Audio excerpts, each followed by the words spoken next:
ഇന്നലെ July 27 Spain അർജന്റീനയെ കൊന്നിട്ട് 7-ാം ദിവസം തികഞ്ഞു. ഇന്നത്തെ വിഷയം അതല്ല, 2026 വേൾഡ് കപ്പിൽ നടന്ന ചില നിഗൂഢതയെക്കുറിച്ചാണ്. ഇതിനെ നിമിത്തവും എന്നും വിളിക്കും.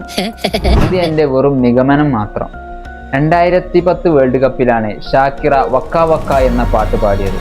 അതുപോലെ ഇപ്രാവശ്യവും ഷാക്കിറ തന്നെ. ഈ 2 വേൾഡ് കപ്പിലും സ്പെയിൻ തന്നെയാണ് കപ്പ് കൊണ്ടുപോയത്. രണ്ടാമത്തെ നിമിത്തം, ജപ്പാനെ തോൽപ്പിച്ചാണ് ബ്രസീൽ കയറിയത്. ബ്രസീലിനെ തോൽപ്പിച്ചാണ് നോർവേ കയറിയത്. നോർവേയെ തോൽപ്പിച്ചാണ് ഫിൻലാൻഡ് കയറിയത്. ഫിൻലാൻഡിനെ തോൽപ്പിച്ചാണ് അർജന്റീന കയറിയത്. അവസാനം സ്പെയിൻ അർജന്റീന തോൽപ്പിക്കുകയും ചെയ്തു. എല്ലാ മത്സരവും 1 ഗോളിനാണ് ഇവർ തോറ്റത്. മൂന്നാമത്തെ നിമിത്തം, 2018 വേൾഡ് കപ്പ് ചാമ്പ്യന്മാരായവരാണ് 2022 വേൾഡ് കപ്പ് ഫൈനലിൽ തോറ്റത്. അതുപോലെ 2022 ചാമ്പ്യന്മാരായ അർജന്റീനയാണ് 2026 ഫൈനലിൽ തോറ്റത്.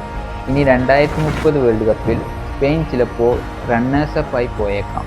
ഇനി ഫൈനൽ ആൻഡ് ലാസ്റ്റ്, 2018 വേൾഡ് കപ്പിന് ശേഷം ചാമ്പ്യന്മാരായ എല്ലാ ടീമുകൾക്കും അവർക്ക് ഗ്രൂപ്പ് സ്റ്റേജ് കഴിഞ്ഞിട്ടുള്ള മത്സരത്തിൽ എതിരാളികൾ ആൽഫബറ്റ് എ വെച്ചിട്ടുള്ള ടീമുകളാണ്. ഏതൊക്കെ ടീമുകളാണെന്ന് നിങ്ങൾ ജസ്റ്റ് കമൻറ്റ് ചെയ്യൂ.